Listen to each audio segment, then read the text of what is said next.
আসলে মুক্তিযুদ্ধের ইতিহাস তো অনেক বিকৃত এবং মুক্তিযুদ্ধে আমরা অংশগ্রহণ করেছি এজ এ স্টুডেন্ট এবং আমি জয়েন করেছিলাম তেলিয়াপাড়াতে বেঙ্গল রেজিমেন্টের সাথে।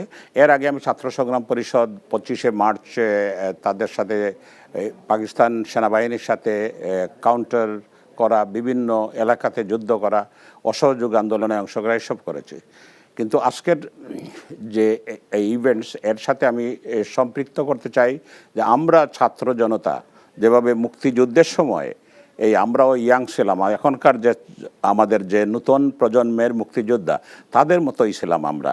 এবং আমি তো মনে করতে পারি যে আপনারা ফার্স্ট এবং সেকেন্ড ওয়ার কোর্স এবং আপনারা যারা ছাত্র অবস্থায় মুক্তিযুদ্ধে যোগদান করেছিলেন সবাই আপনারা তরুণ ছিলেন, বয়সে একদম তরুণ ছিলাম। আমরা আজকে আমাদের স্বপ্নের মতো দেখি যে একইভাবে আমাদের এই নতুন প্রজন্মের যে মুক্তিযোদ্ধারা এই যে অগাস্টে 4 জুলাই থেকে 5 অগাস্ট পর্যন্ত যে আন্দোলন করেছে, যে যুদ্ধ করেছে, সেটাতে আমরা আমাদের স্মৃতিচারণ করতেছিলাম যে আমরাও একইভাবে এই 71-এ আমরাও একইভাবে একই আশা নিয়ে একই স্বপ্ন নিয়ে এই দেশের জন্য যুদ্ধে নেমেছিলাম।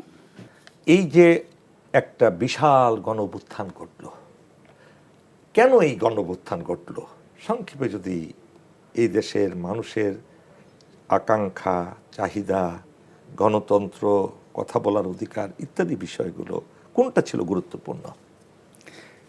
এটা বলতে হবে একটা দীর্ঘদিনের পুঞ্জীবিত ক্ষোভ ছিল মানুষের মধ্যে। প্রত্যেক শ্রেণীর, একটা ইয়াং হোক, বয়স্ক লোক হোক, মুক্তিযোদ্ধা হোক, ব্যবসায়ী হোক, সবার মধ্যে একটা ক্ষোভ ছিল।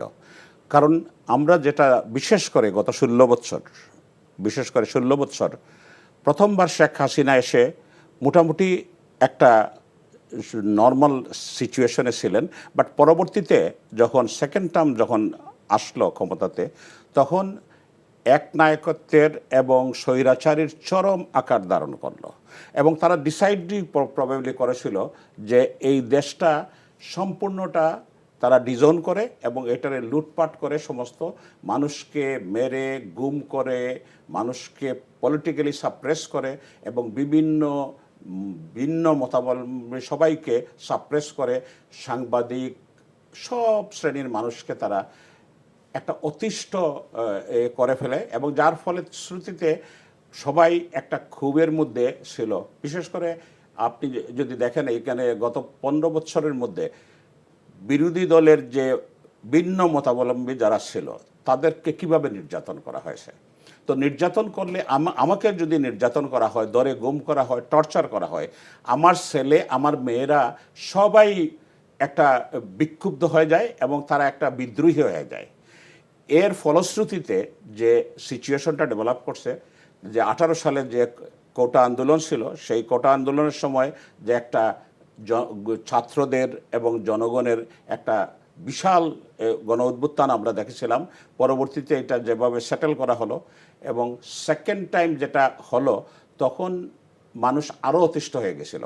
প্রথমটার পরে এবং এই লাস্ট ইলেকশনের পরে মানুষ হয়তোবা সিদ্ধান্ত নিয়েছিল যে আমরা আর কোনো মতে এই দেশে হয় এই সরকার থাকবে, না হয় আমরা থাকবো। এই ধরনের একটা পরিস্থিতির সৃষ্টি হয়েছিল, যার ফলশ্রুতিতে এই কোটা আন্দোলন 4 জুলাই থেকে শুরু করে যে এই 5 অগাস্ট পর্যন্ত যেটা হলো, এইটাতে স্টুডেন্টরা, গার্জিয়ানরা, শ্রমিক, রিক্সাওয়ালা, সব শ্রেণীর মানুষ একত্র হয়ে, বিশেষ করে সকল বিরোধী দলের যে দল ছিল সবাই ডমিনেন্ট রোল অংশগ্রহণ করে এবং একসাথে ছাত্রদের নেতৃত্বে এই বিভিন্ন দল ছাত্রদের নেতৃত্বে এসে নেতৃত্ব স্বীকার করে এই আন্দোলনে অংশগ্রহণ।